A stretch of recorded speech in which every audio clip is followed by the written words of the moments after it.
Start this show this morning. This is the Brewster County Commissioners Court, October 28th. Let's all rise for the invocation. Let us pray. Heavenly Father, we thank you for all your blessings, Lord. We thank you for the rain that you've given us. Lord, we ask you for the strength and wisdom to do what's best for the citizens of Brewster County. We ask all these in Jesus' name. All right. I pledge allegiance to the flag of the United States of America and to the republic for which it stands, one nation, under God, indivisible, liberty and justice for all. Honor the Texas flag and pledge allegiance to thee, Texas, one state, under God, one and indivisible. All right. Morning, everybody. Let's do number 4. Let's get some minutes out of the way. Regular Commissioner Court meeting of October 14th. I move we accept the minutes as presented. I second the motion. All right, motion and a second to approve the minutes as presented for October 14th. Any discussion? All in favor say aye.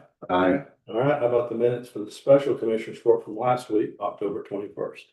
I move to accept those minutes as posted. I second that motion. Motion and a second, discussion. All in favor say aye. Aye. All right, number 5, public comment. Do we have any public comments this morning? One. Again. Okay, DJ. you do what you got. I know. I'm Della Hensley. I do the Marathon, Texas Animal Shelter. So kind of an update from the last time. I still have not found land or a building to put these animals in. So I will be shutting down December 31st. I cannot continue to do this.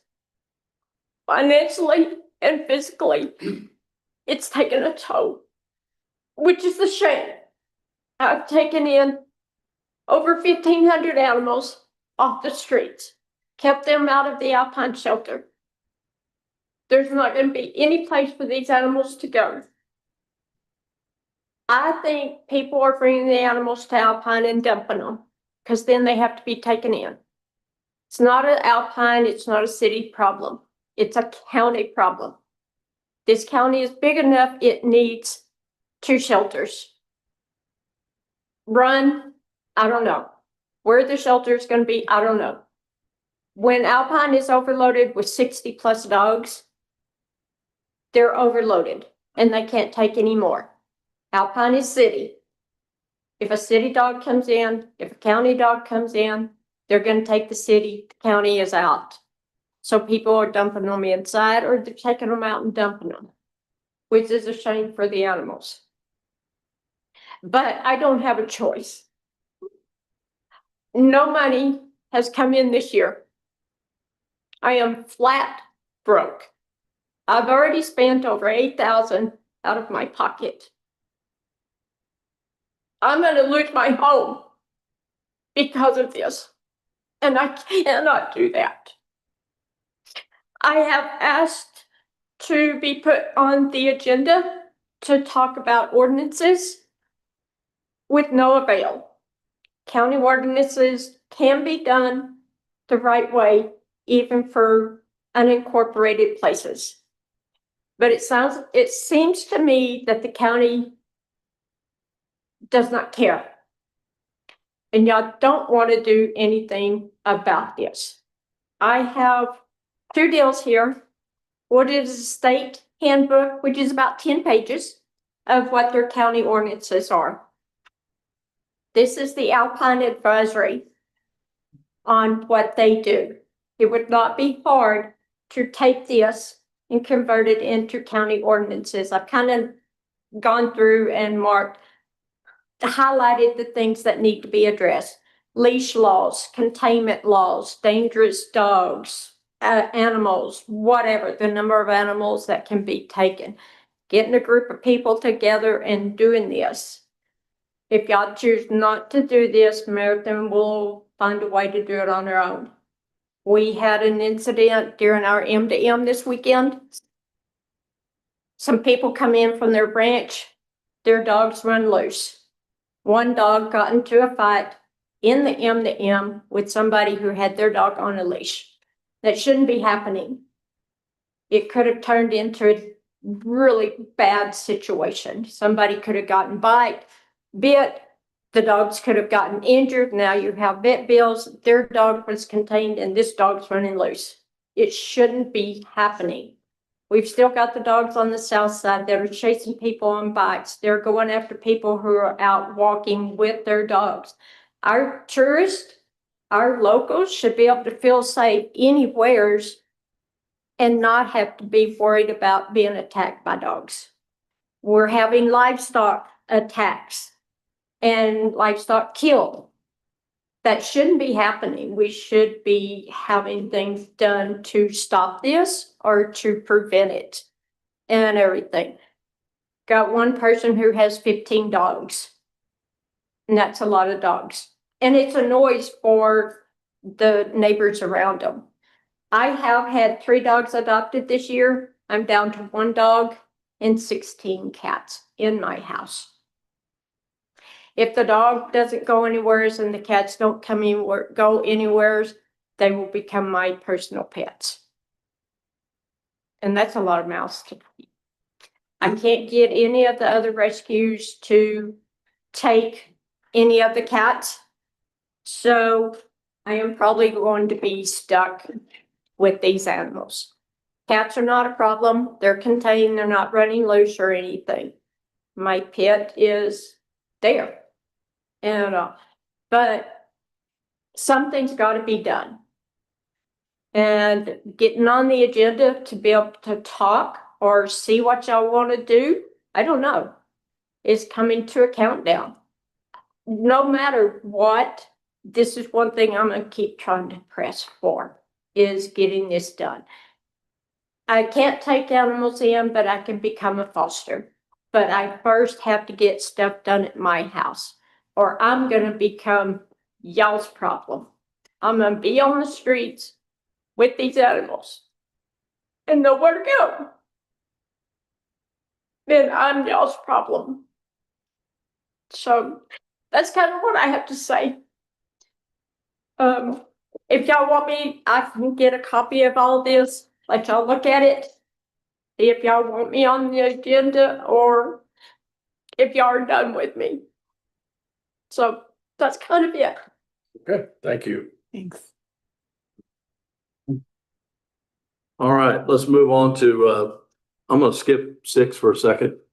Stevenson, we got an announcement from our school superintendent. This is a very, very important announcement. This is the most stressful part of my week. The joy, but also the pressure of coming and judging your pumpkin carving contest. Very creative entries from across the county staff. Picking one was no easy task. However, there is only one precious trophy and all the bragging rights. So I have a winning number here, but I suppose y'all will know who. Well, Jenny will know. Where's Leah? Jenny will know. Go ahead. Okay, I'll share now. The winning number for the 2025 Brewster County Pumpkin Judging or Carving Contest was entry number 6, the Cinderella entry. I thought all of them were incredibly precious. So congratulations to that team. All right. I think she's going to tell us who's number 6. Jail. The jail. Perfect. Didn't see that coming. Thank you so much for doing this. I appreciate it. You wore your orange jacket today and honor. Yeah. Thank you for your commitment and work to selecting the pumpkin of the year. Awesome. Thank you, Michelle. Appreciate it. Well, let us know if we can return the favor at the school sometime. All right, number 6 is the winner. I don't know what they get. They get And Ruben, the judge, he's not here. right. Yeah, there you go. Get bragging rights. trophy yesterday. Yeah, and that trophy gets passed around every year to the next winter. I don't know if y'all saw the pumpkins out there. They're actually some pretty creative stuff. Yeah. I'm gonna Yeah, go they're photograph pretty them. creative. They're sitting out here on the table. Yeah, you gotta go look up some cool stuff. Did you see the A&M one? Well, that didn't win. All right, thank you, ma'am. Mr. Stevens, number 6. Thanks, Judge. Just have 4 items to talk about. Nothing earth shattering, and I don't think there's any new news. This was reported last time that I announced news here, but I just report what's going on. You probably heard the city manager we had selected declined. Oh, And I didn't hear that. oh, so I reached out to him twice. He would not return calls, which is not a good omen in my view. Right. We're starting the process all over again. Because our number 2 candidate, we viewed was not within the price competitive range about what we're willing to pay. So we're starting from ground zero. So Gio will continue to act as the interim city manager, and we have an interim secretary. So life goes on. Second is, I just want to let you know that, Judge, I mentioned at City Council, talked to Mayor about the joint meeting. She's looking forward to that. And so all is the rest of council. So I presume we'll get that Yeah, I'm scheduled. talking about the EMS thing. Yeah, yeah. So we formed the committee. The committee meets, there's an EMS committee that meets starting next week Okay. to start sifting through the numbers, and Yep. there's probably 6 options. And I told Mayor that I'd like to have 1 or 2 of those meetings under our belt and then come to the city. Good. And Okay. well, we'll do a joint meeting of commissioners and city council Super. to lay out the problem. Good. Yeah. Okay, good. I think that'll be good. Third thing is the zipper is in. I know Eddie's got 3 more blocks to get finished up before we go out and do the zipper. I know he's coordinated, so we're ready to go. And we can work Country Club Estates and figure out what the next zipping opportunity is after that. The 4th item is a little bit controversial. That's dealing with the city budget. As you know, I've not been bashful about talking about where we are budget wise because I kept saying we're taking $1.4 million out of the fund balance. And so I put the question flat on the table at the last meeting. I said, well, how big is the fund balance? The answer was, we don't know. So we are on a pause for some things like right now. One of them will be the animal incinerator. We're going to pause right now. We've got some water projects we put on pause. We're going to start special workshops starting next Tuesday in our next city council meeting to really dive through what's going on. My estimation is I thought we're somewhere in the neighborhood of $3.4 million. But since the audit is not yet complete from the 23-24, and we're just starting the 24-25, we don't know what the answer to that is. So my sense is, and the other question I asked point blank, how long does it take to get sorted out? Not till next June. We got a lot of work to do. I'm not worried about funding, about where we're at. We have plenty of funds available in the bank account, move things, but before we start allocating reserves, we really want to understand what our fund balance is, then we can go from there. What exacerbates a little bit is that the water department is bringing in less money than they have expenses, and the same with the wastewater treatment plant. So those are 2 key items in my mind. They're the utilities, so gas, water, and wastewater are always money makers. But when you're running in the red on all those, that's an indication we've got some things to go work. Last thing I'll mention is we did have a discussion about our pool, the city pool. At the city council before, we had a discussion about having leak tests done, which we did. There are 12 structural leaks in the city pool. And when you're losing in the neighborhood of 20,000 gallons a day, okay, that would say, in my mind, we probably have a creek run underneath the pool somewhere. So we got some problems going on. Actually, very green. Drill a well next to. I just had to drill a well, we'll put it right back in. So we've got some work to sort through there. Good news is we're starting that now because we really are wanting to make sure we're open come next Memorial Day to make sure that pool's working. But we have a lot of work and we don't know what the expense is going to be for that. That's another item we look at our budget for the pool, annual maintenance budgets in the neighborhood of $30,000.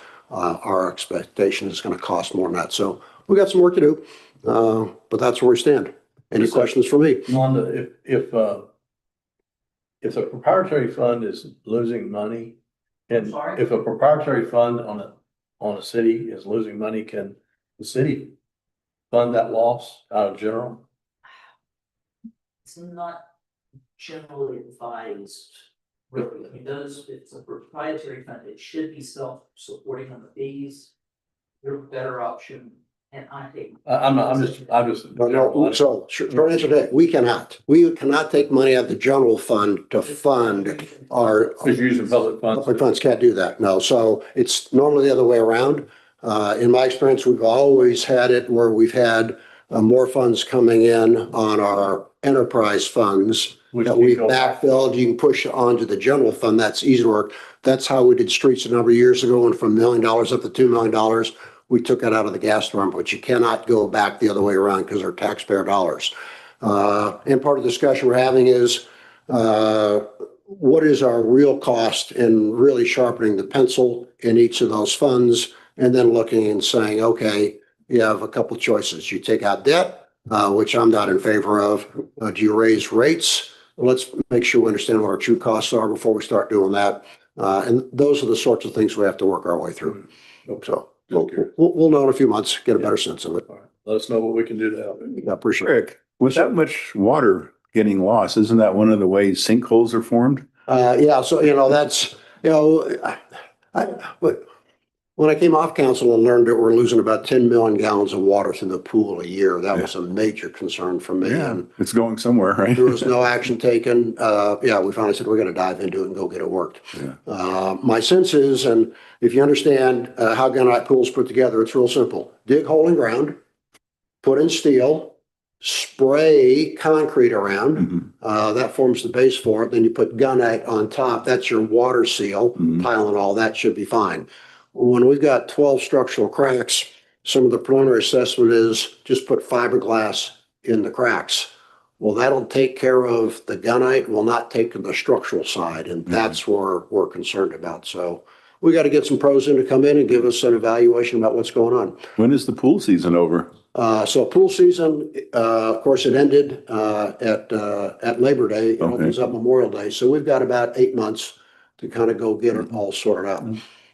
There are some alternatives. They range anywhere from you dig up, do all over again, to you can put a fiberglass liner in. The problem with fiberglass liners out here is fiberglass degrades with ultraviolet. So that would be a very, in my mind, short-term solution. Get it opened up, but you're going to spend a couple $100,000 putting fiberglass in. And then about 5 years, you're going to degrade. So then you'd have to put a cover on it. We have lots of things to sort through. So I think the best is going to be, let's go figure out what we got to go do to get fixed permanently.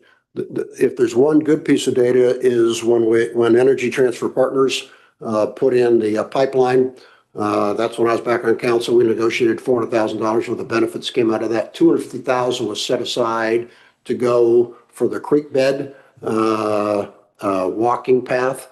Council before said, let's allocate that towards a splash pad and or pool.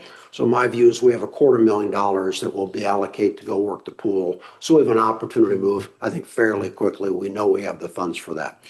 So that's kind of where we're at. Yeah, I understand, Daryl Lasoya.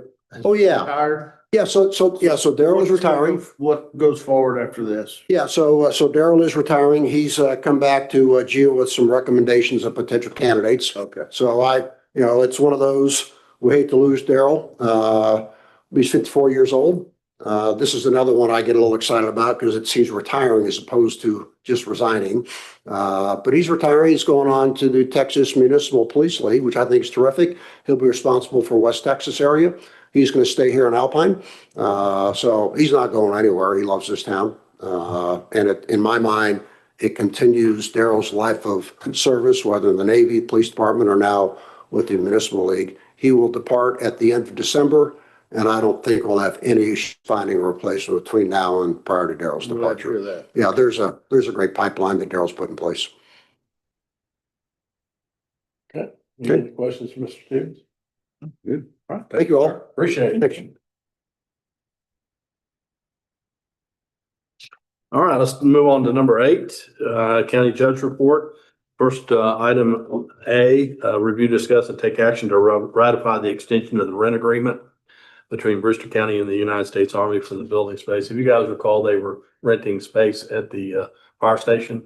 They've asked to extend that contract out for another, is it 18 months, Melinda? Yes, sir. 18 months. And so I just need approval to, so when you do business with the United States Army, you don't do a lease agreement as you and I would know it. You do a contract. And basically they issue the contract and you accept it. And it's their funny story. I sent them a copy of our lease agreement and I almost shut down the entire military complex. Don't tell that to our enemies. Yeah, they didn't know what to do with a commercial lease document, and it was just, if you want to do business with the military, this is how you do it. So they pay us by ACH or some Automatic something or cousin other. to that.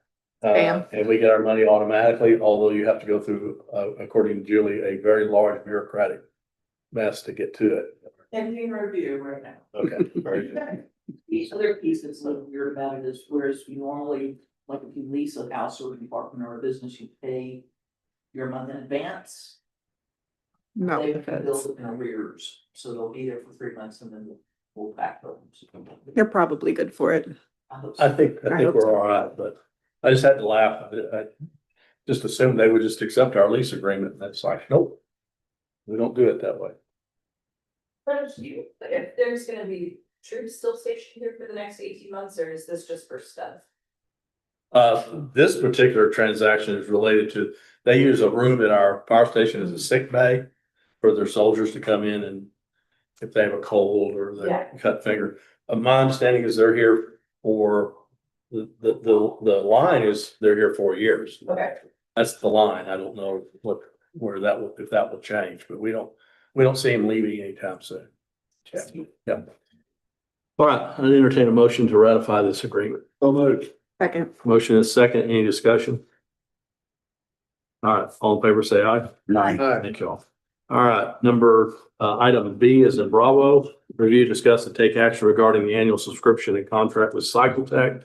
You guys remember last year, we, entered into an agreement with Cycletech to, keep an eye on our to generators. keep an eye on generators. Have been very pleased. They've been going out quarterly and doing inspections, making sure they're running, they can come on when they're supposed to, Mhm. checking for rat's nests, changing oil, filters, all the things that need to be done to these standby generators. And I couldn't be happier. They give me a report every quarter of what's going on. So I highly recommend to the court that we renew that contract for another year. We pay them as we go. That's the full year contract. What's this one? Administrative charge. So they, normally they want it in upfront. Okay. And I said, well, we don't do it up front. We do it as you do it. Mhm. And they said, well, because now we have to bill extra. So I said, just put it in the bill and we'll go from there. Okay. Yeah. So it's a couple $100 more, but I think it's well worth it. Definitely. So I move to approve the contract with Cycletech. So moved. motion is second. Any discussion? All right, all in favor, say aye. Aye. Item C is in Charlie. It's a lease between DSL and Brewster County for that tourism kiosk. We're gonna table this one. Okay. I was ready to sign. They've got a couple of questions they want to resolve before they sign, so we'll just postpone this till the 12th of November, okay? Yeah, On cycle time, is that something the city could work with you all to get our generators covered on the bill? I'm sure they'd be happy to do it. We can talk to them. How many standbys you? Oh, well, it's not our generators. Officially have problems. We, they're pretty much a Generac dealer. Okay. Okay, so if you've got Generacs, now they'll work on Kohlers and others, but their specialty is Generac. I've been pleased with them because we were having the same issue. Yep. We would learn that the generator wasn't working during the ice storm, Of course. right? And then we'd go out there and Greg Hennington, we would flip switches and kind of get it running, but we really didn't know what we were doing. So now yeah, I'll be happy to mention it to them. You want to? Because they're gonna, when they're here in town, Yeah. we might be able to save money both ways. Let me mention it to them. All right, Number 9, Road and Bridge. Johnny, it's you. Good morning. Good morning. The first item that I have is we had our, haul truck delivered to us the first part of last week. It's in the shop now, getting some emblems put on it and working on the toolboxes. Filling them up with whatever we need in This is a there. brand new one? Yes, When you okay. say in the shop, you scared me there for a minute. I thought you meant it's already. Out of the weather, let's say out of the weather. It's in your shop, not the, okay. Yes. And then the next one is, I had a couple of guys work on Los Ranchos Estates, bladed that road back into there. And, put some water on it to do some dust control. Then down south, we had four guys move the equipment to the Kasi site to get ready for the big chili cook-off this weekend. They got it cleaned off and moved some material in, hauled some water out there, got dust settled. And then, the little project for the Bravo Clinic, it's 3/4 of the way done. I mean, basically, it's all covered up. The valves are covered up. I need to get some insulation put in there and build the cover for the valves for easier access. Also had a gentleman doing, mowing right away on, McElroy Estates, Cemetery Road, Wagon Road, locally. And we're doing some patchwork also. We're doing some cleanup on the post. I'd like to bring something up on the post is that we have residents going into the post. And what they're doing is they've got pieces of PVC pipe, 3 foot long, and they're throwing them up at the trees to knock the pecans down. Well, some of the limbs are kind of brittle. So every time that somebody goes out there, the crew has already been there, cleaned it up. So when they leave and these people come in and they start throwing that piece of pipe up there to knock the pecans down. We have twigs, we have branches, we have leaves, and it makes it look like the department is not doing their job. But what the concern is they don't pick up all the pecans. So now we have feral hogs coming in. Chewing on the pecans, digging up some of the grass. And I mean, I don't know what we can do about the pecan people, but I wish they'd share. Children of the corn. I was gonna say, are these grown-ups or children? Grown-ups. They're grown-ups. And we enough to know. moved some equipment to Toringa Ranch Road and started on the Park Road, to blade on the road. But we got sidetracked this past weekend. We had a call in regards to some high waters. And it didn't really tear up the roadway. It just kind of put a lot of debris on the roadway. So the crew's out there working on that. Terlingua Ranch road equipment gentleman went out there. I guess they did it on Saturday, early Saturday morning before I got there. Because when I got there, the creek beds were cleaned up. The heavier debris was moved out of the way to have access from 118 to the lodge.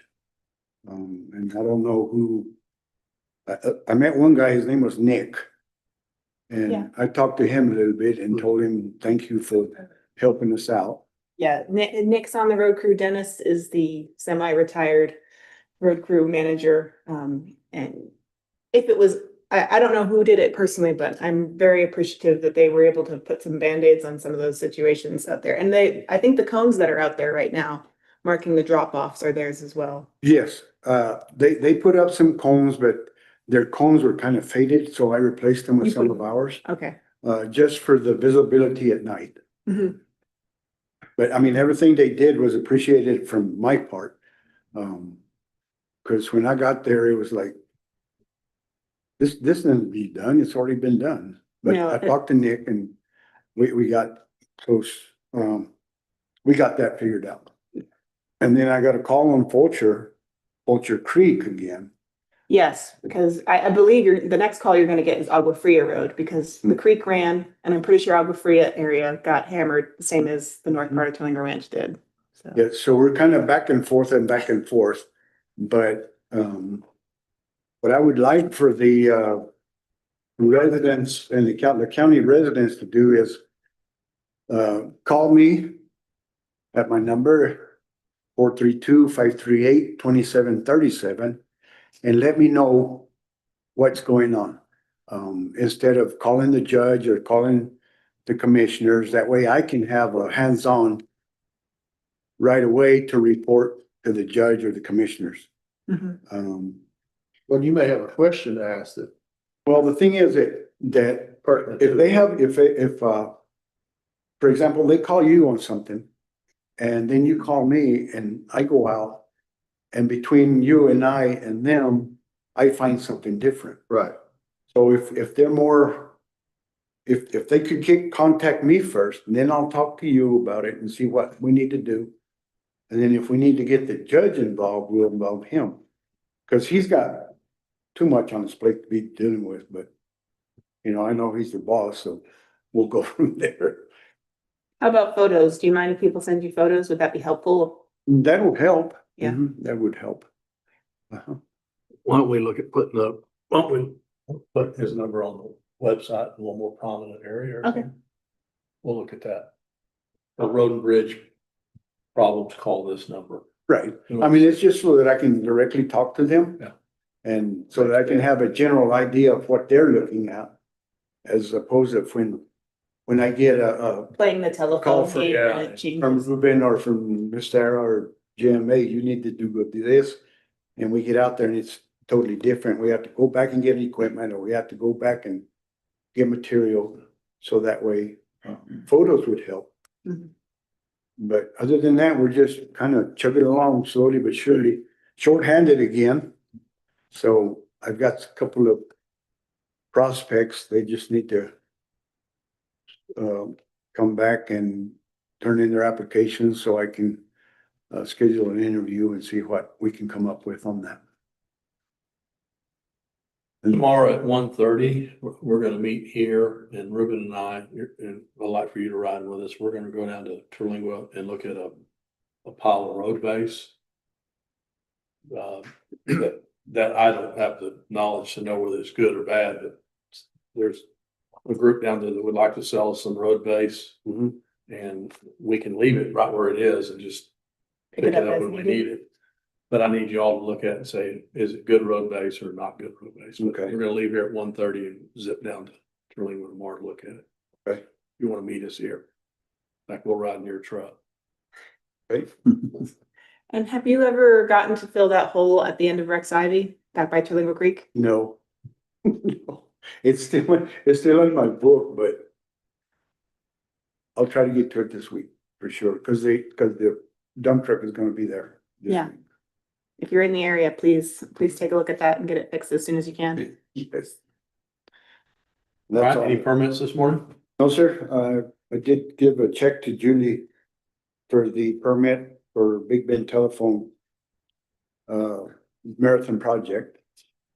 Big Bend Telephone has a project going on at the Toronto Estates, but they don't need a permit. It's off of the county road. It's more into the residence area. And that's all I have for this week. Did y'all get a big belly washer? Some places did. It was very isolated. Everything like, Camel Hump area that got hit really hard north of that, and then, but it seemed to like stop. like suddenly at the Christmas Mountains. It did not get south of the Christmas Mountains. Oh, yeah. So damage in some places and otherwise nothing. Yes, Yeah. we had a heck of a lot of wind though everywhere. They reported some softball sized hail on the Teranga Ranch Road close to the lodge. And it tore up some of the mesquite, Yeah, but well, it's good. All that fuel that was out there has now been pummeled into oblivion. Yeah. And now we're fixing to get a cold front out here. Yes, yes, bring in your plants. All right, nothing else. We'll move on to number 10. There's nothing from the emergency management today. So we'll skip number 10. Number 11 is the treasurer's office. And Julie, before we get started, let me explain what these, you guys have some folders in front of you. Just want to, this is going to something you're going to start seeing in the second meeting of every month.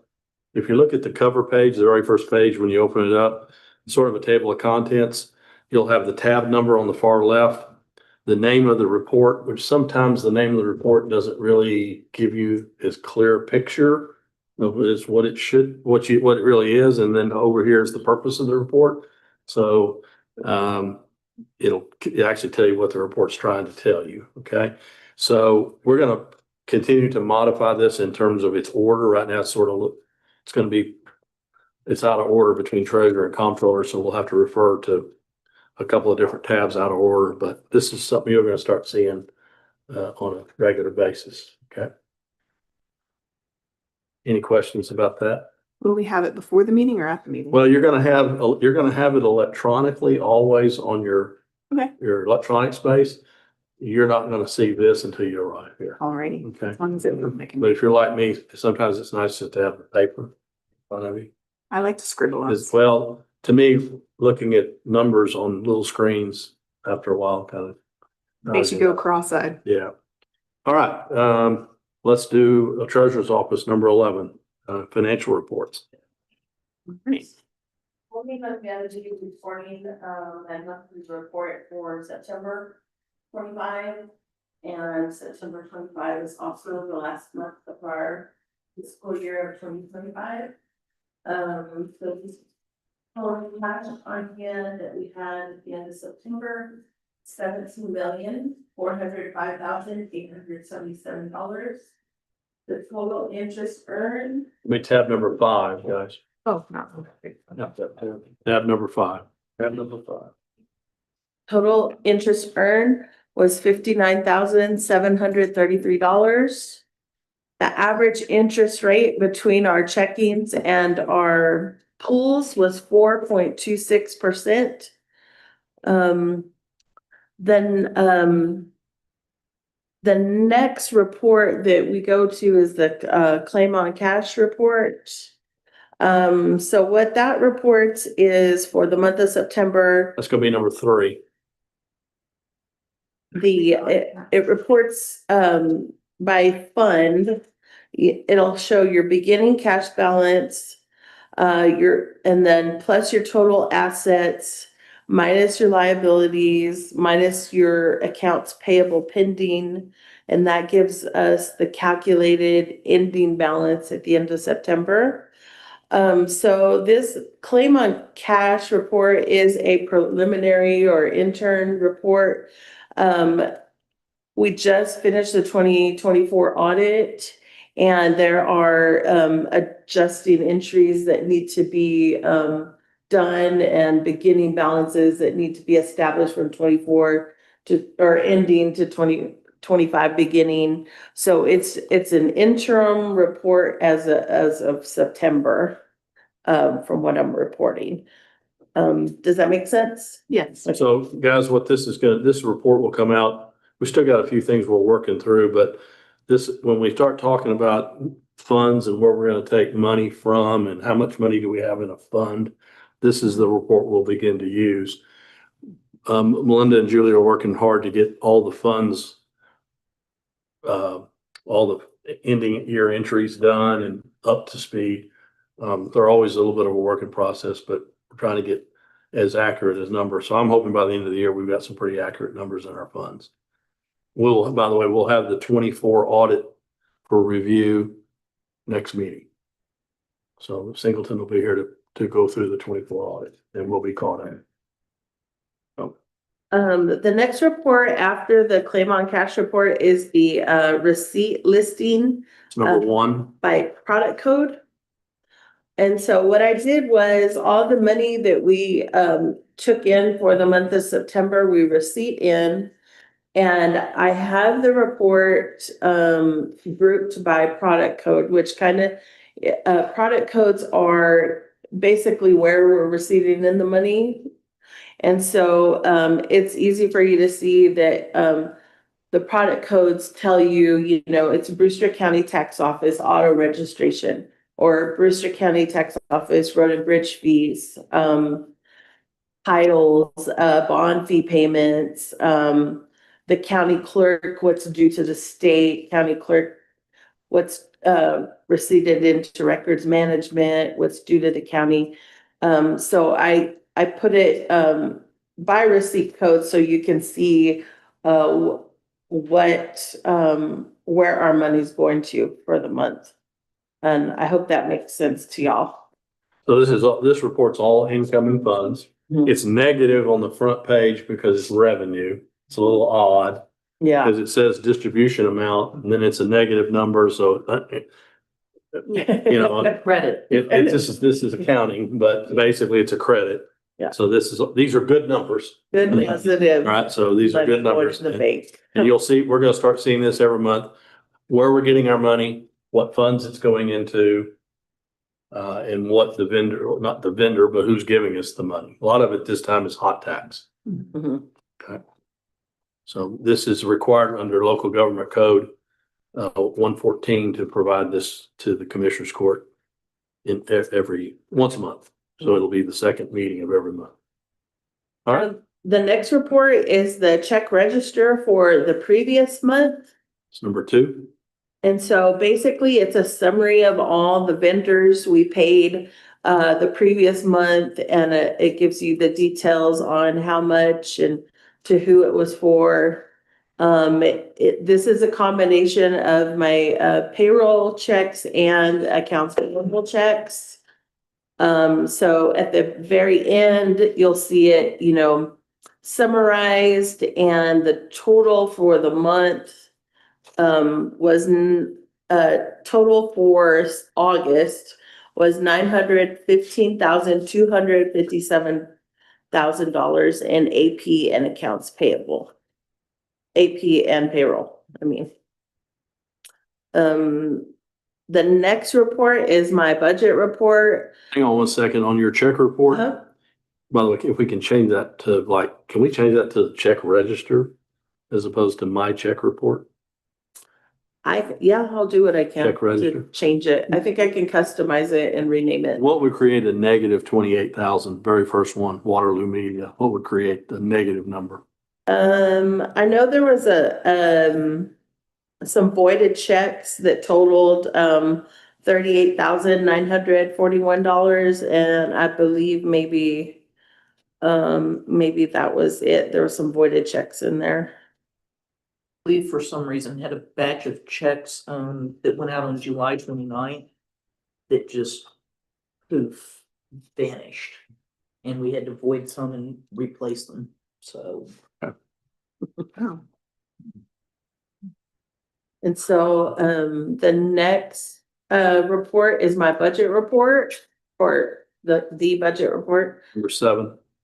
And it's for the period September, but it details by fund what the original budget was for each line item, what the current budget is. You know, through the year we have budget amendments and et cetera. So the current budget is what was as of September.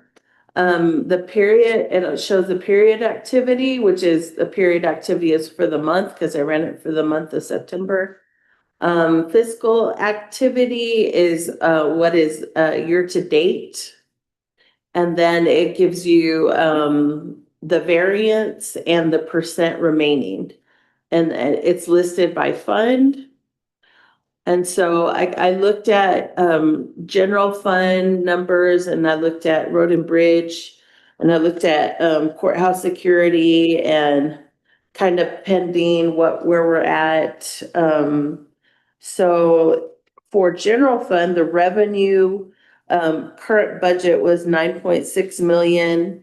And year to date at the end of September, we brought in 8.9 in revenue. The expenses, we had brought in 8.5 at the end of September. And I want to just state, we have some big expenses still pending that were not included in that figure at the end of the September. So we still have out there the payments due to the school, Terlingua and San Vicente, the road and bridge fund. I showed kind of a estimated deficit of 241,000 at the end of September. So that's gonna come out of the general fund expenses, and then courthouse security was 90,000. So there's some pending payments of about 541,000. But we also, we're still pending revenue also for the general fund to come in after, at the end of September. We still have sales tax for August and September to receipt in. We still have, the school still owes it, Alpine SD still owes us for the SRO third quarter, July through September. And then we still have some mixed drink tax revenue to come in also. So that's where we're at. I'm not gonna guess that there will be a surplus, but I don't think there will be in the deficit for sure. When will you think we'll have all those wrapped up? The, I mean, I like to the not, state taxes and things are gonna be coming in October and November. Mhm. And then we need to get, year-end accruals adjusted, and part of that goes back to having those 24 accruals rolling in, and then we've got 25 accruals. by the end of the year. So by the end of December, we should have a good set of budget. So I'm gonna make a note that we'd like to, because what'll happen is we'll start looking at the current year. Look at the current, you need to go back We and need, look at. we need to say, okay, Correct. early January, be prepared to look back and see what we really did, Yeah. really did Yeah. Yeah, in Yeah. 25, okay? and I think one piece of that too is we've still got some budget adjustments that are being Mhm. made as we're getting some of these invoices in, Mhm. which, to jump ahead a little bit, that's why y'all have some papers that I left on your desk. We got some stuff in late yesterday. But the other thing that we need to look at on the budget is go through and just make some budget adjustments to clean up some of our payroll accounts and things like that with grants. Okay. All right, any questions on the financial reports? I'd entertain a motion to accept the financial reports as presented by the treasurer. So moved. I'll second. Motion is second. Does this book help y'all? Yes, it does me. All right. I'm probably gonna rearrange it 2 or 3 more times, just FYI. And it just dawned on me, we're gonna get y'all the book, so you're not looking at the same thing we're looking at. Okay. That would be helpful, wouldn't it? Okay, if there's no other discussion, a motion to accept the numbers as presented, all in favor, say aye. Aye. All right. Item 11V, review, discuss, and take action to remove Patty Roach from the signatory authority for Brewster County. We just playing catch up on this. She needs to be removed since she retired as our auditor. We have not allowed her to sign checks. She's not, yeah, Retired. this is just an administrative function, so I entertain a motion for that. In fact, I'll make the motion that we remove Ms. Roach from I'll second. signatory authority. Motion is second. Any discussion? All in favor, say aye. Aye. Grant approval administration, we're gonna hold off on that right now. We're still working on that. And any other things you want to talk about, Julie? No, sir. Okay. Any questions for me?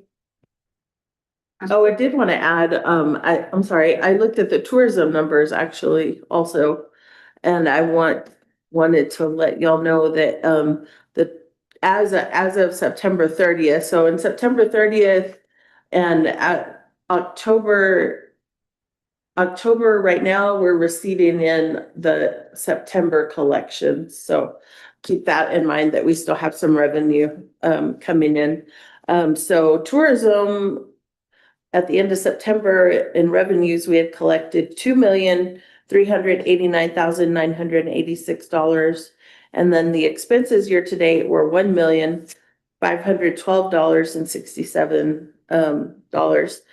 And so, yeah, we still have revenue coming in. We still have some expenses to pay out, like from state fair and stuff like that. But as of September 30th, we were, over 877,000 in tourism. Big surplus. Surplus. Mhm.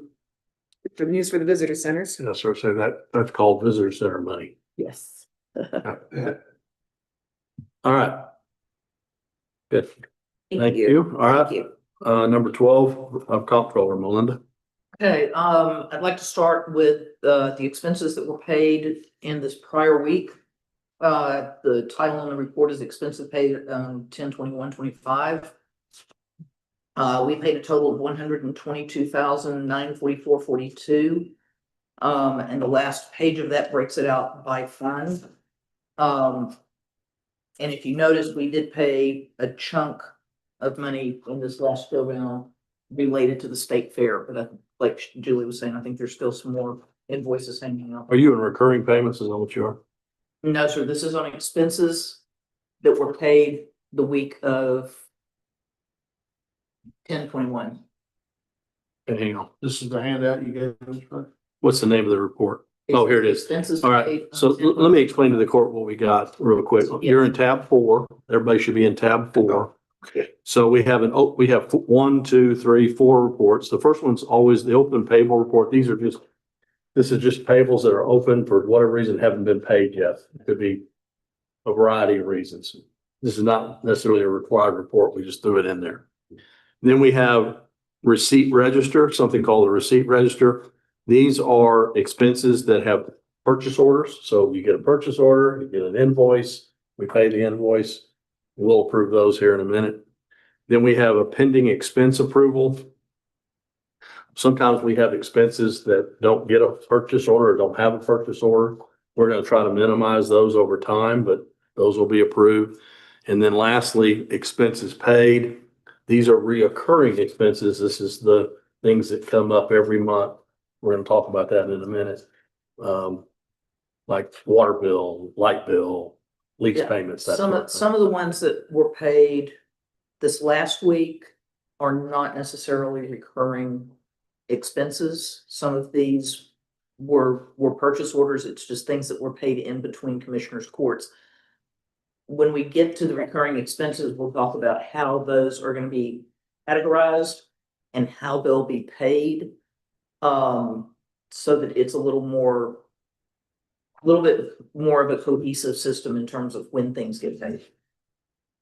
But this is simply a listing of checks that were paid the week of 10/21. So that's your very last report in your packet, number 4. It looks like it's mostly hotel. Yeah. Tourism, so I would say.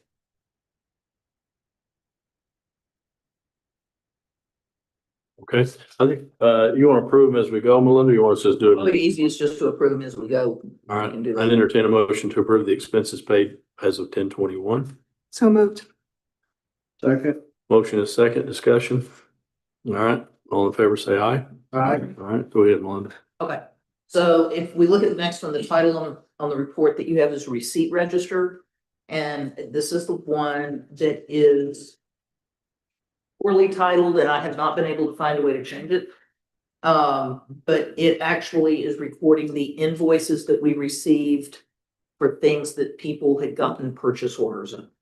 And this really should be the vast majority of what we have.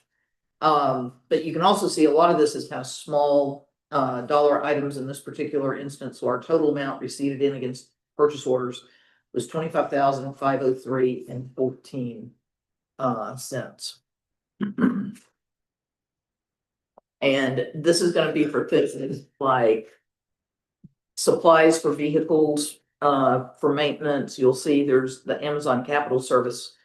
That's going to be, some of your office supply type things that people say, hey, I need to buy this and I'm gonna go get a purchase order for it before I buy it.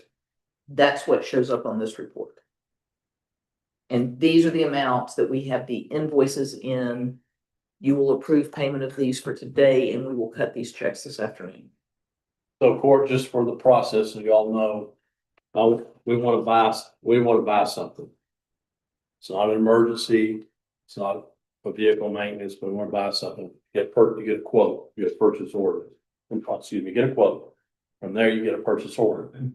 You get a purchase order, then that's your authority to buy it. Your permission slip. That's your permission slip. You buy it, and then when you get it in, you basically sign the invoice saying, I received it. Yes, I did order it. I did get it. Sometimes we want to make sure we're getting what we're ordering. Yeah. And once that happens, it goes to this report. We have to approve this. All right. So that's kind of the process. The other thing I'm gonna tell the commissioners is if you're dealing with vendors, the vendor comes up to you and says, I want to do business with the county, and you want to do business with them. They have to give us a quote. They have to give us a W-9. They have to be in our system. And we are a net 30-day payer. Net 30 days. So the real answer is if you want to do business with us, we pay in 30 days. If you can't handle 30 days, you may not want to do business with us. It's very common. This is not. Now, are there exceptions to every rule? Of course there are. If it's a dire emergency, something like that, we work around that. But basically, as a general rule, because that gives finance time to get invoice in, approved in their system to us for approval and then paid. So even though we say yes today, it takes them a few days to get the checks out. And I would add to that, as a government entity, we don't pay for things until we have them in hand. That's correct. Correct. Yeah, so you do the work, then you get paid. So a lot of people don't understand that. So just FYI, as we go forward, we're just making sure everybody's on the same page. Yeah, and as an example of that, one of the things that we've run into is somebody coming in and saying, hey, I'm gonna have to buy parts for this or supplies, I need you to pay me up front for the supplies. We cannot do that with public funds. No se permite. Yeah. So when you get the job finished, then get us an invoice and we'll pay it. So. That's one of the things you have to be ready to accept if you're going to work for a governmental entity. Mhm. It's not cheap. So these are the payments related to purchase orders. If we can approve those payments, please. We kind of approved all payment of expenses in the last motion. Did you want to do them separately? Well, it's up, would you refer them separately? However you all want to Let's do go it, ahead and do these separately. I would prefer separately so that It may be easier in the future, just do them all at once. I move we approve the receipt register as presented. I'll second. Motion is second. Discussion. All in favor, say aye. Aye. All right, now you go. Okay. Last set of payments for today. Is titled the payable register and it says payable detail by vendor name. These are items that come in that do not have purchase orders related to them. These are items that we're going to be talking about in a few minutes that tie into the recurring payment that we want to set up. We've got, for instance, Big Ben Telephone. The credit card is sort of a mix. You'll see this one, there's a payment for a software subscription that's on there. But if somebody wants to go out and purchase office supplies on the credit card, they want to buy something from Quill or somewhere else, they still need to get a purchase order, even though they're putting it on the credit card. Absolutely. So these are also things like our lease payments for some of Johnny's equipment or for the copy machines or the computers. The utility payments, insurance, bond payments, those sorts of things that are just regular kind of recurring payments, things we see all the time. And the total on these payments, when we look at this, is $281,910.51. I move we approve the pending expense approval report. I'll second. Okay, motion is second. Discussion. All in favor, say aye. Aye. We're working with Tyler to try to get, we'd love to get the headings on these things Mhm. changed, but seems to be kind of like working with that military contract. It's It is what it is. Yeah. Okay, and the other thing, I put these on your desk this morning. The copy that you have in your packet, we had some very late items pop up late yesterday. And so they are included in the ones, and you'll see some yellow highlighting on them. One says for year 25 and one says for year 26. And they both say budget adjustment register.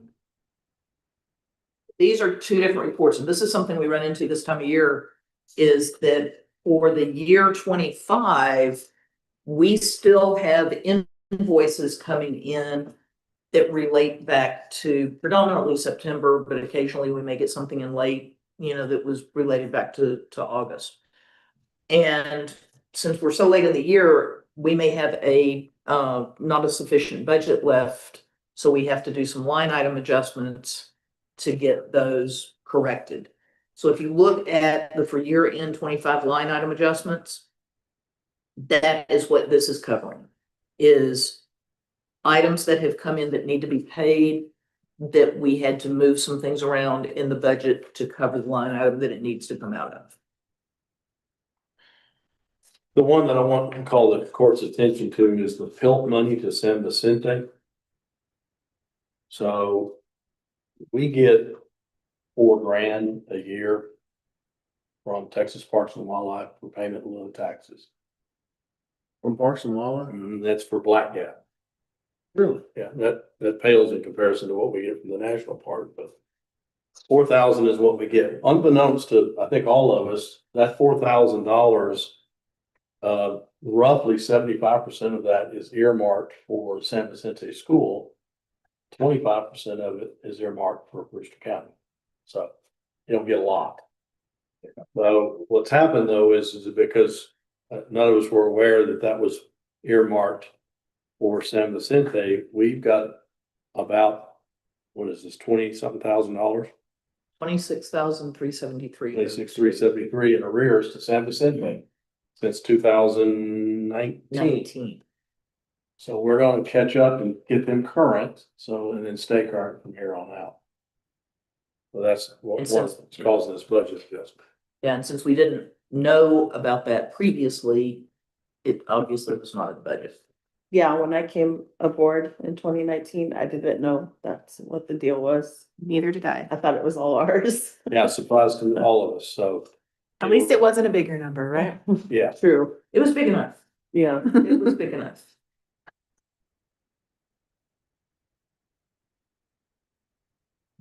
So, okay, so those are the line item adjustments for 25. The other one, the first one, if you look at it, that's a fairly large one. It is the professional services. It's 28,652.50, and that is for the portion of the cybersecurity work that was done back in September. Okay, so that's the budget adjustments for 25. If we look at the budget adjustments for 26, this kind of has to do with another item that we have on the list, item E, about the LATCF fund. Mhm.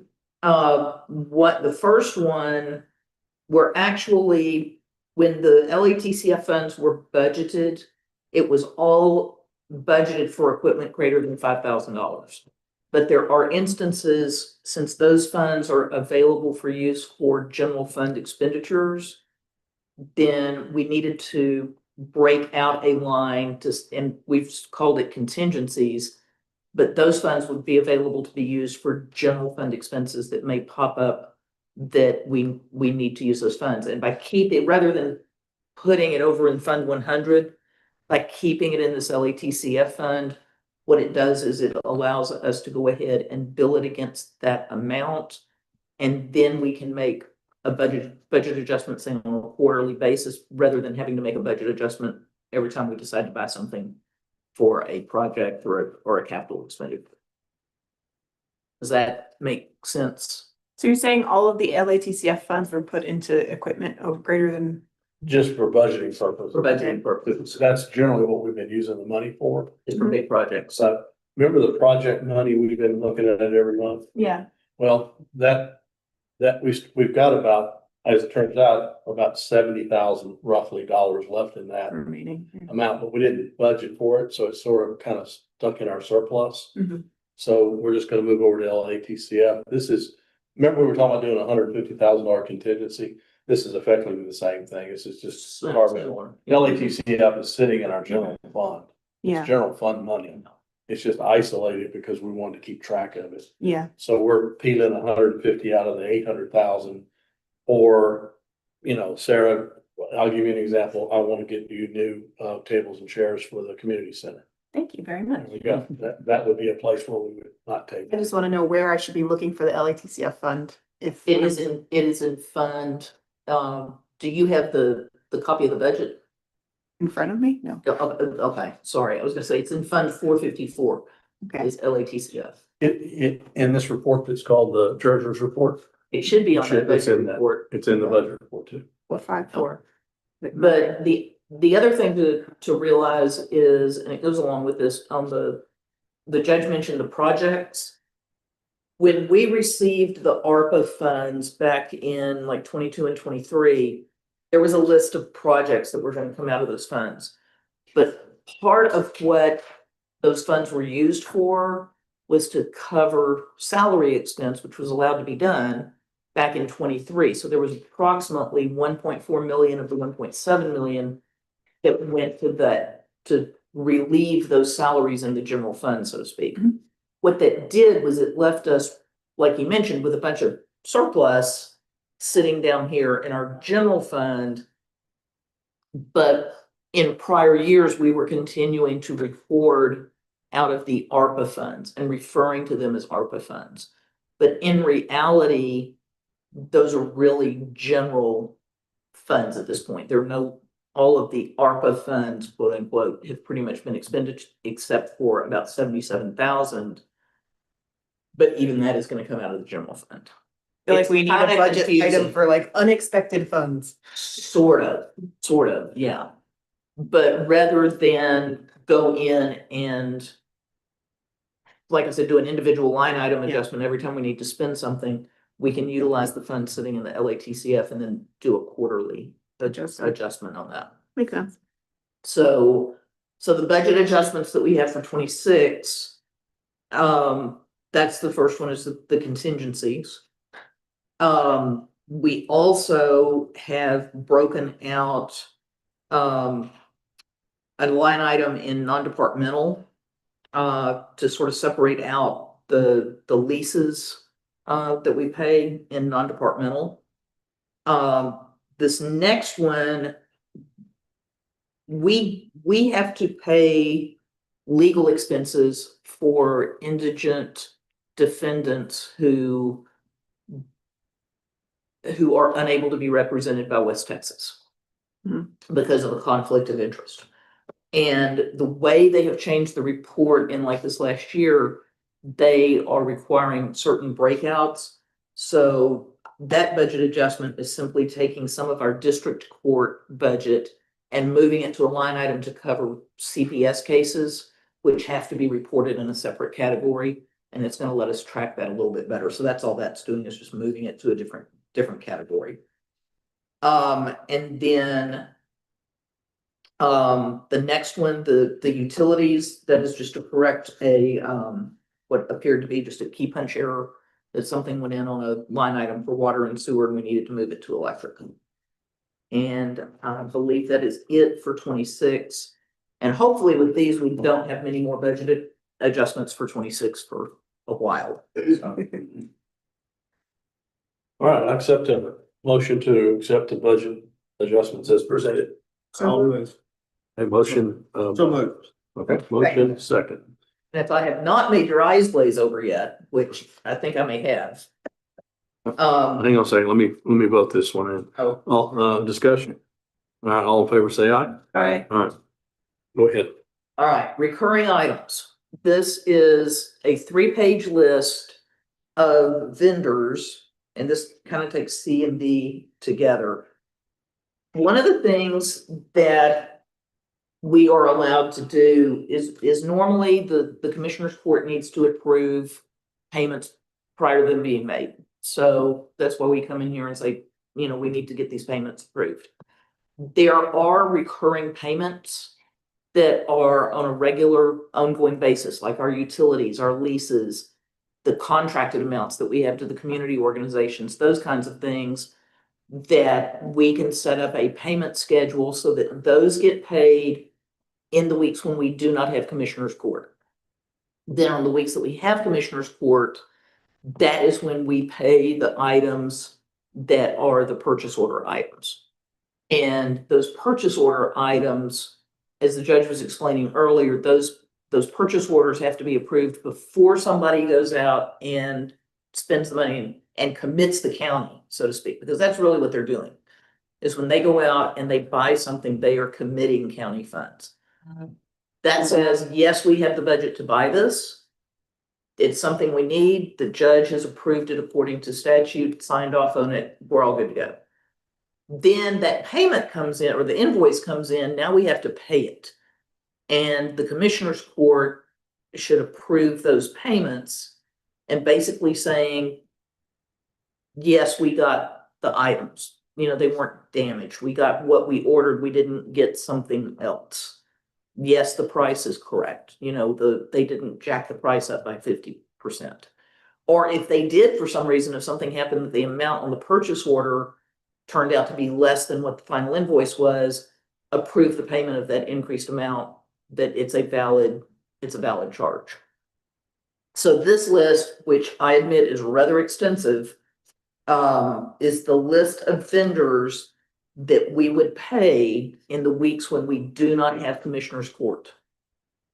And if they're not on this list, they have to wait for a commissioner's court. So I guess my first question on this, I had kind of sent it out to everybody in various departments, heard back from a couple of people. Hopefully we're not missing anything. If we are, we can adjust that later. But in terms of getting it set up for the immediate future, these would be the vendors that are paid in the intervening weeks. They're on the pre-approved list. They're on the pre-approved. ESA fleet pre-check. Correct. And then what we would do is kind of like I did with the expense report that y'all ratified rather than a pre-approved. These are pre-approved, and after we make the payment in those weeks, we come into commissioner's court and say, this is what we paid on those recurring items. Makes sense. Yeah, I move It's to a- approve the list of recurring expenses. I'll second. My motion is second. I will say, this is a little bit of a working process. We may have to come in. Yeah, fix the later list. in the year- Next year, Someone will add- pop up and be like, I'm supposed to be on add this something. list. take something away, so. So if we find something during this fiscal year, can we add it? Or Yeah. is this Mhm. No, set? sure, we can bring it in No. every week if we wanted to. but- Okay. Judge, Court. let's not. I mean, we can change it anytime. But we can change this. Yeah, we don't really want to do it every week. But, I would think if we needed to update it on a quarterly basis, then that would give us time to get things in the pipeline. All right, motion is second to approve the recurring payments listed. All in favor, say aye. Aye. All right, we've already talked about the LATCF funds. We already discussed that, so we'll move on to F. Anything else, Melinda, from? This Also- kind of goes back to what you were talking about on the fund balance, report that Julie has. From a time standpoint, I am, Same thing. Okay. I'm trying to get some things finished up this week that have deadlines at the end of this week. And then I am hoping to spend pretty much all of next week, going back and going through those prior year adjustments. The reason it's gonna take a while because we've got to match the old chart of accounts to the new chart of accounts, and it's gonna be interesting. But get those posted so that we have all those adjustments in place and we have those fund balances rolling forward. That Sounds like fun. I think I'm gonna be spending a lot of time with VLOOKUP and things like that. It's, yeah. Okay, all right, let's, if there's nothing else from finance, we're gonna keep these books moving for y'all each time. Hopefully that helps. I can't take it home. You're welcome to take contents. Okay. Just leave the binder. Just leave the binder. Well, maybe leave the partitions. Yes. Jenny spent a lot of time putting numbers on them. All right, let's go on to tourism. Robert? Good morning, everybody. We're finally back at the fair. It was a successful fair, but I haven't received final numbers or anything yet, but it was just the sentiment of the entire fairgrounds. That attendance was down. Not sure why. There's lots of possible reasons. No one really knows, but it was a little less than last year. We had over 8,000 through our booth alone though, so that was great. T-shirts are a big hit. And I finally got some pics. I'll distribute them to you guys. I know you can't respond, but I'll just send it out to you guys so you can see the darts. Look beautiful. It was awesome, wrapped and everything like that.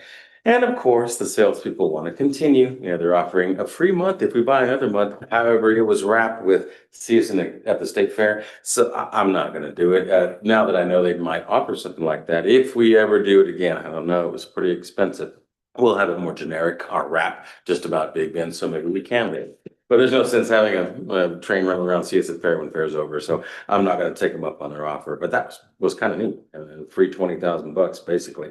The total cost, I was asked to find the estimates. We're still adding a few things, but as we have it now, the cost for us participating in fair was high, and I'll send you an actual report. But I knew it was over 100,000. But yeah, it was 106,230 at the moment that it cost us to do this one event.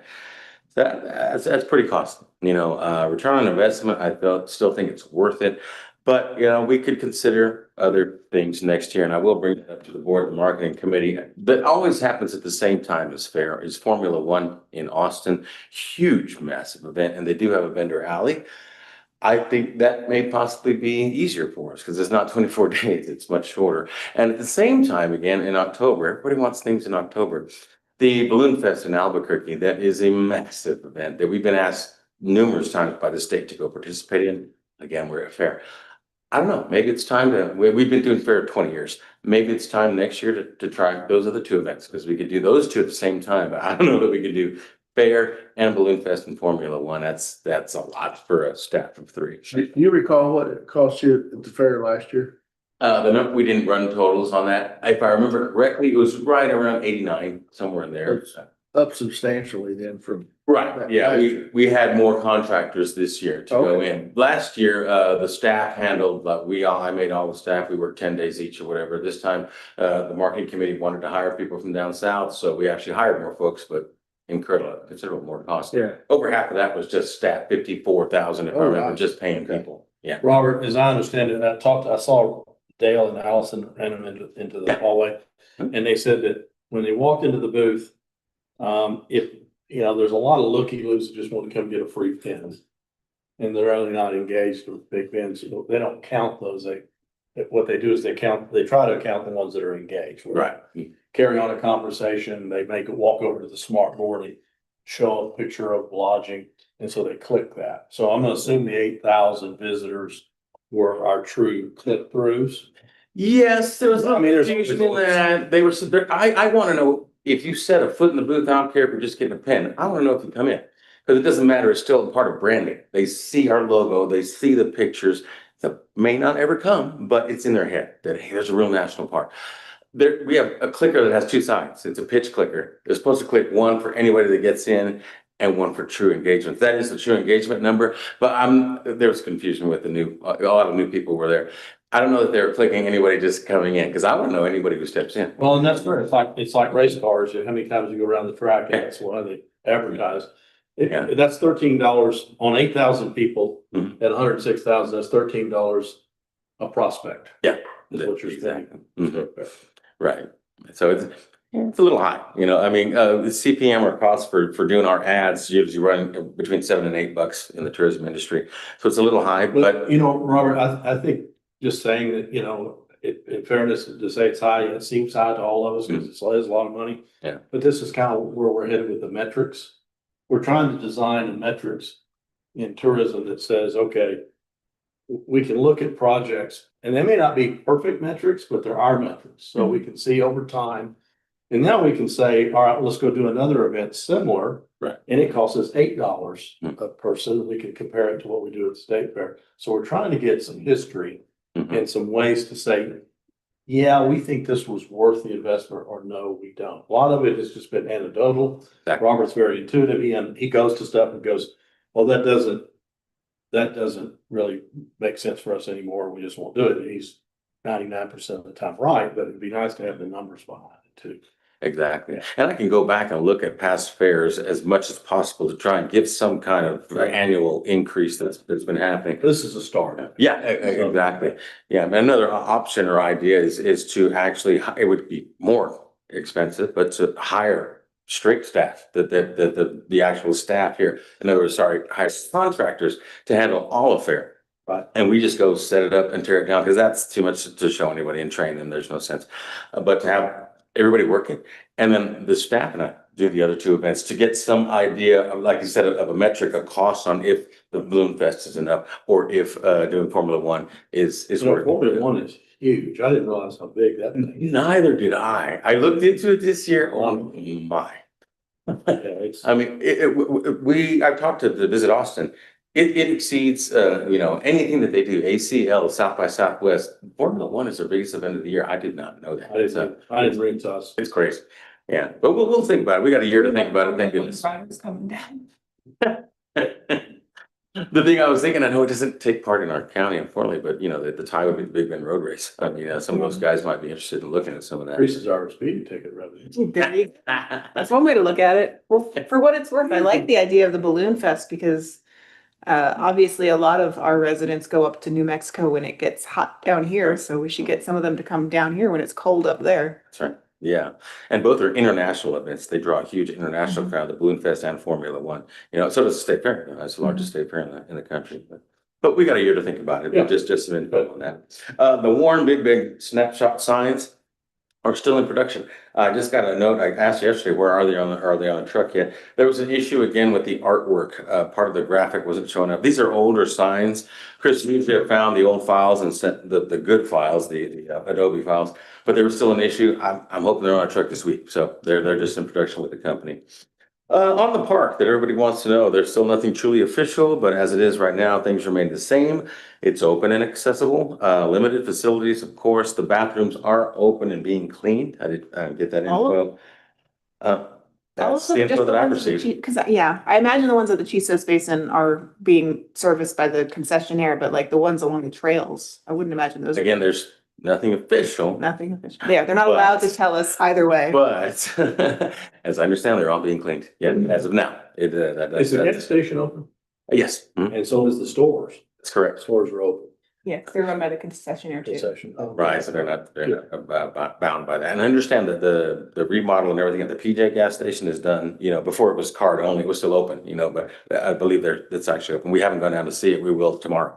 But as I've been told, like I said, anecdotally, yeah. I've talked with some of the businesses down there and I'm not hearing a lot of screaming and yelling at this stage. Everybody seems to be kind of hunkered down. Correct. It doesn't seem to be impacting. Fall was already booked. I think they've done a good job of keeping people coming to the area. Mhm. So I don't think I'm not sensing big losses in our tourism market, even though the government shut down. I had someone wander into my office hours yesterday asking if the park was open or closed. So I had my opportunity to explain that, but he definitely got here before he decided to ask. Here, you might as well stay. Yeah. Yeah, for sure. And we did have a lot of questions on that fair, but we were saying it is open and accessible with limited facilities. That was kind of the message we're giving. And same thing on our social. We're trying to let everybody know that it is open. When it first began, I had a lot of hoteliers contact. They were very concerned. And, we gave them the general info that was, again, unofficial, but, that the best we have. And I haven't heard from anybody else. So I think visitation is still doing okay. Not many drops at all that I've been made aware No of. cliffs at least. Yeah, there you go. Exactly. The office is running smooth. We're getting our ducks in a row with the new fiscal. Now that we're all back in office, we're getting that taken care of here. And of course, it is cook-off week. Just driving in today from Fort Davis, I was behind 6 RVs, and 2 of them had Viva Terlingo stickers on it, but I'm sure all 6 were going down south. So it's a big deal. It really is. We've got booths at both locations, the OTIC and the CASI. 2 journalists are coming in An Emmy Award-winning videographer. We got that guy coming in, photographer, and also the 12 Rounds crew will be doing some content for our YouTube channel as well. They'll all be down there. So gonna be a big rest of the week. Me and Aaron head down tomorrow, and then Adela will join us for the big day Saturday just to help man the booths and stuff at both locations. Lastly, the board. The meeting was set for yesterday, was canceled, the meeting yesterday. However, the next board meeting is November 18th in Lajitas. I will have a THLA, Texas Hotel Lodging Association presentation on hotel occupancy tax. And just a refresher, because we have a lot of new folks at both chambers, so I wanted them to know how they're supposed to use the money that we provide for them. So that'll be at 10 a.m. in the Lajitas Theater. After that, we'll have a luncheon. And then the Brewster County Tourism Council Board meeting will be at 1 o'clock, again at Lajitas in the theater, with another presentation by Justin Bragle from the Texas Hotel Lodging Association. That will be on the legislative update, just what happened this last legislative session that affects us in the tourism industry. So it should be a real good meeting. It'll be a long one, but I encourage, particularly the chamber members or anyone from Marathon and down south who don't understand exactly how you can spend hotel funds to come. The theater's big enough for plenty of folks, just come and listen. It'll be a good talk by Justin. That's about it. Key to our economy. Keep it coming. Any questions for Robert? Where's Aaron right now? Aaron is at the office. Oh, he's getting all the swag and stuff for the journalists and everything, so he can go down and meet him tonight. Yeah, he's back. Yeah, he won't be traveling anymore for a while. Thank goodness this is the down season for him. Till spring comes, that's our next show season. Yeah, Cook-Off kind of wraps up our fall show season. One thing I noticed that seemed interesting to me was the Kasi Cook-Off is having a TikToker come as one of their judges. I haven't heard that. Yeah, I saw, well, incidentally, I follow him. So I saw him announce it. I didn't see it from Kasi, but I thought that was a very interesting tactic to try and go more into that market, which tends to be a younger audience than traditional Kasi attendees. Yeah, that's what they're wanting to do. They want to attract that younger audience. Yeah. If anyone's interested, I think his handle is That Englishman in Texas. So that's great. if you like hearing about Texas in an English accent, he's great to follow. That'll be different. That'll be different. Yeah, we don't do the TikTok channel, but yeah. I know we don't do. Yeah, TikTok. that's great that they are. It's good to branch out. Yeah, definitely a younger demo for that one. Yeah. Okay, Robert, when you do these, second, I need to talk. Robert, when you do these events, are you committed to the whole 24 days of the Texas State Fair or however many days the? Me personally, or? Well, no, the organization. Yes, You have to do. You have All to. or nothing. Yeah. Yeah, you can't And- set up and take down. Take down. Yeah. And same, and how long is Albuquerque? Albuquerque, I believe, is 10 days. It's not quite as long. And that is a little bit different. We would attend that via the state, which is actually Team Texas, not Travel Texas, not the governor's office, but through TACDB. They have another group that just loves that event. So we could go for as small as 2 days to try it out, or we could stay all 10, because all the DMOs in Texas are allowed to go. So it's just kind of like whoever wants to go gets a slot, and they rely on that because it's a very early day. It starts at 4 a.m. So to get out there because those balloons go up real early. Yeah. And the same with the Formula One COVA. Formula One, it's El Paso who's been asking us to partner with that. So we partner with them. So same thing, we'd probably split the time. So it would be less time. And that is just basically 3 days Right. of the big event. I think it starts that Monday with, parties and stuff like that. I don't think necessarily we'd have to go for that. We'd just be at the track, but they're building an amusement park at the track, all kinds of stuff. It's amazing. All right, Robert, thank you very much. There's no need for a closed meeting today. Our next meeting is going to be November the 12th in this courtroom at 9:30, and I would entertain a motion to adjourn. So moved. Motion to adjourn. Second. Second. All in favor, say aye. Aye. Court's now adjourned.